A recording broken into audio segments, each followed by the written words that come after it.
Welcome to part 22, and it's time for another horseback segment. This time, it's an escort mission, and we have to get this carriage over to Kakariko Village in one piece. First of all, I like to point out the inconsistency of time here. When I entered Toma's bar, it was nighttime, but here it's sunset, and it's about to turn into night again. Did they wait a whole day or something? I don't know. Maybe you were supposed to enter Toma's bar at daytime? A consistency game, really? Well, whatever. Anyway, as you saw in that cutscene, King Bulblin is back, even though he's a bit damaged, and he's going to play it a little smart this time around. As you'll see here, he is wearing some kind of shields on his arms, and thus the same tactic, the spin attack, will not work on him. But notice that his middle section is still vulnerable. Yeah, if King Bulblin wore his entire armor, Link would have no chance. But since we have a new weapon, the bow and arrow, he can be taken out no problem. Just aim for his vulnerable middle.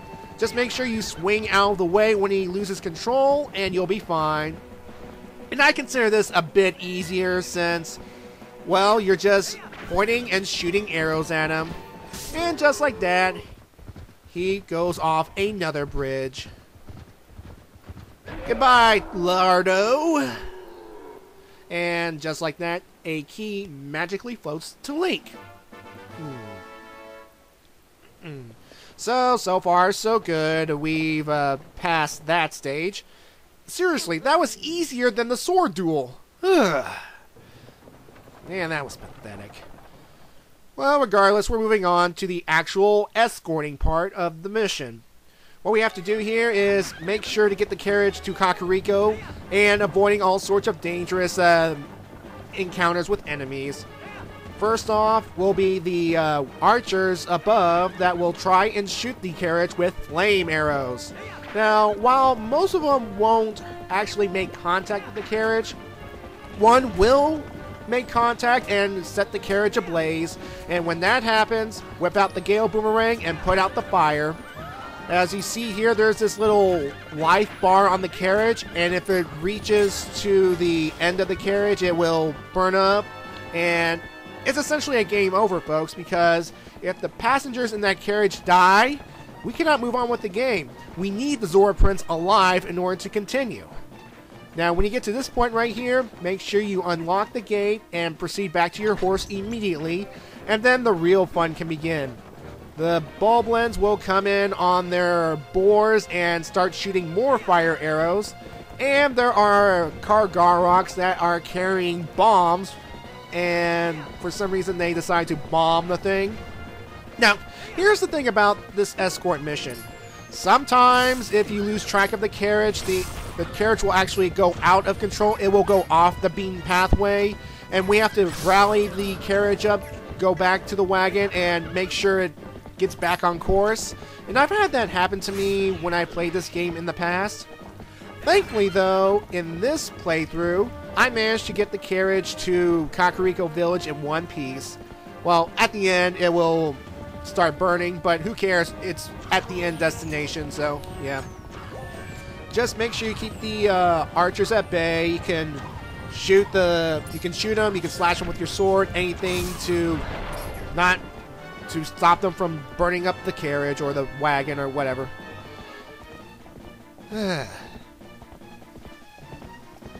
See, this proves that the armies of Hyrule are wussies. Can you blame them? Why not? And here we are. We have reached the end. See, the carriage did not get out of control.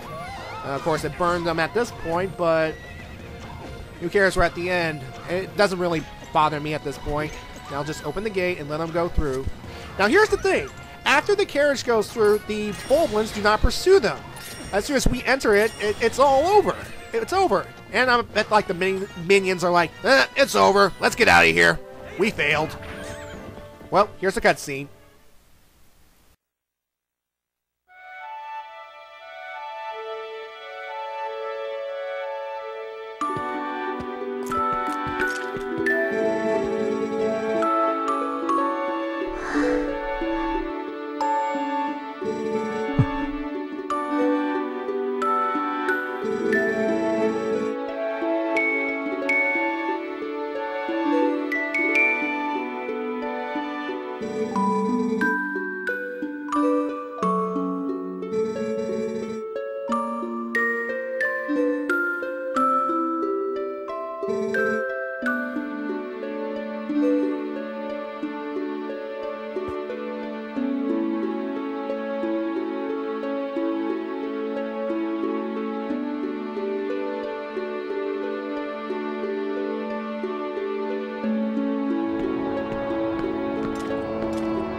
Thanks to Link, the Zora Queen's son is safe.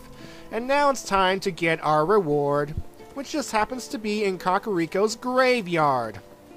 Now, it's just such a coincidence that there just happened to be a Zora burial place in the graveyard. But, well, one thing, it is a graveyard, it kind of makes sense. But to have the very thing we need to move on in the game buried in the graveyard, it's just too much of a coincidence, even though the Zora Queen will contradict that in the upcoming dialogue. See, there's the Zora symbol right there. It's just like Destiny or Fate, kind of like, oh, the hero will need this. Let's place it right here. Let's place it right here. You know, it would make much more sense to have the needed item back in Zora's domain, but what do I know? And it just so happens to be a coincidence that Renato has the skills to treat Zora, but hey, he's a shaman, he knows many different medicines and whatnot, he's diverse, and yeah. So once we swim out to this graveyard, a new cutscene will start, and we will get our reward. Hip hip hooray.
I'll kick away my bugles. Aesthetic. Still will it. Mid one will it. Way to ruin the mood, imp. Although, to be fair, she is right. We have all the kids back and we could just pack up and go home, but Zant is still out there and he could recreate the Twilight Hyrule at any moment. So we have to go underneath the lake and get that last fused shadow to stop him once and for all. Oh boy, I'm looking forward to that dungeon. But before we go, I want to get some things. You may have saw in my previous video that the mailman came and gave me a letter from Barnes saying that he had created a new type of bomb that could be used underwater. What an amazing coincidence. This game is full of coincidences. Blah, blah, blah. Cannot talk properly. Yeah. Anyway, what we're going to do now is get these water bombs because we're going to need them to get into the dungeon. Yeah, we will need them to get into the dungeon. But in order to use a different type of bomb, we have to sell the contents of another type of bomb. You see, we cannot mix and match the different types of bombs. For some reason, the game will not allow it. So, what we have to do first is sell some of our regular bombs. And it doesn't matter which bag you use. We have 2 of them. And, spoilers, I'm going to get a 3rd bag before the end of this video. So, depending on the contents of what you have in the bomb bag, you can get this amount of rupees. And Barnes seems eager to buy back all these bombs for some reason. I mean, this guy really loves explosives. Anyway, we just cleared an entire bomb bag. Now we can buy a brand new type of bomb, the water bomb. Now, the water bomb here is it has a picture of a face on it. It's designed to have a piranha head on it. It's supposed to look scary. I don't get it, Barnes. What's the angle? There has to be some kind of angle. There has to be a reason why the water bomb looks like that. And as you can see here, you can, depending on how many bombs you want, you can pay a certain amount of price. Now, for water bombs, you can carry a maximum of 30. Yeah, you can only carry a maximum of 30. And that's because, well, earlier we won the giant bomb bag upgrade shooting targets on the Wild Rapid Ride. I'll say that 3 times fast. Anyway, let's go on and get this 3rd bomb bag, and it's actually located in Zora's domain. Yeah, believe it or not, it's located back in Zora's domain. And aren't bombs usually associated with Gorons and Kakariko Village in that area? Let me put it this way. Remember that piece of molten rock we teleported here to help unfreeze the Zoras? Well, I'll just show you. First things first, we're going to light these lanterns and it will reveal a treasure chest underwater. Goody. And it's also the perfect opportunity for me to put on the Zora armor and test it out. I mean, who knows how old this armor's been underneath the gravestone. It could be all rusted and molded and stuff, but who knows.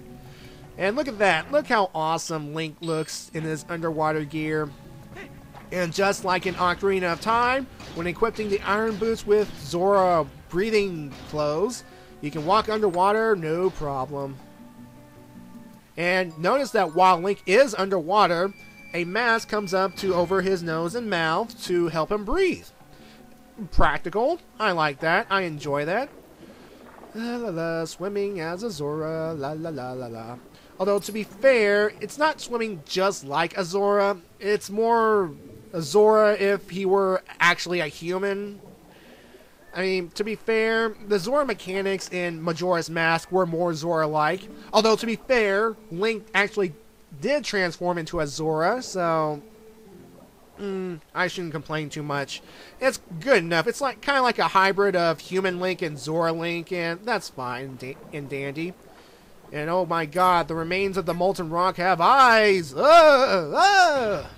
And as we are about to find out, and it's also a good opportunity to test the water bombs, this molten rock contains a Goron. Yep. We will hear his story about how he fell asleep, somehow got encased in lava, and, well, ended up in this big old chunk of rock. And this is a bit contradictory because if you saw in the Goron mines when I faced off against that big giant Goron mini boss, he got hurt with lava. But this guy says he doesn't. The lava didn't faze him. He fell asleep, lava covered him, and he's just fine. Consistency. In this. I just don't know. Maybe the big Goron was sensitive or whatnot. Anyway, we got our third bomb bag, and the thing is with this bomb bag, well, I'll tell you in a moment. But at this point, we can go to Lake Hylia in any which way. We can go by boat, by chicken, or another option, which I'm about to show you. Back at the Zora gravesite, just go down here to where these boulders are and blow them up. Yeah, that's all you need to do. Blow them up and just walk on through, and we will warp immediately to Lake Hylia.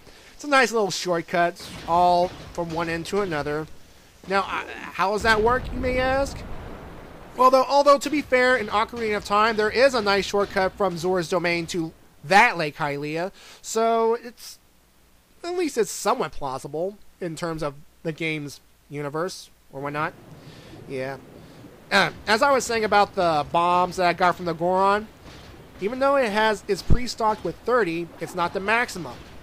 Again, as I said earlier when I got the giant bomb bags, it increases all of your bomb's capacity at once.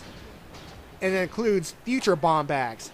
And that means that when I got that bomb, it's already at its halfway point. So all I had to do was buy 60 more bombs if I wanted to, and bam, it's reached its maximum. So this game was being a little easy on me. Oh boy. And this is it. We're about to approach our third dungeon of the game, which is underwater. I'm going to have a lot of flashbacks to the previous water temples. This is going to be swell. Well, to get there, we have to go, swim, or dive, or whatever. Anything we can do to reach the purple dot on the map. And you'll see that there are Zora swimming about guarding this place because they sealed up this place due to monsters appearing all over the dungeon. No, really. And what we have to do is we have to bomb a water sprout that is right underneath the boulder blocking the entrance, and use the water spout to lift a water bomb up to the boulder and blow it up, because we actually need to get inside. We actually need to get that fuse shadow and stop Zant and his tyranny once and for all and end this game. And if you run out of water bombs for whatever reason, you can talk to one of the Zoras here and they can sell you some water bombs if you need any. And if you want, you can blow up some other boulders and whatnot for some goodies.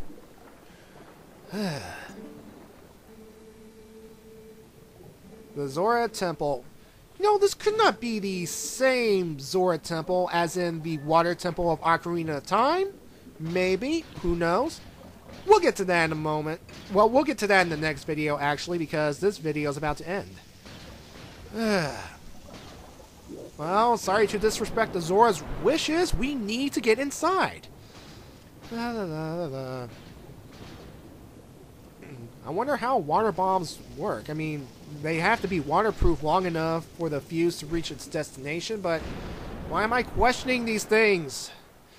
Well, the way's open. We can now head on in and face another water temple. Oh, this will be interesting.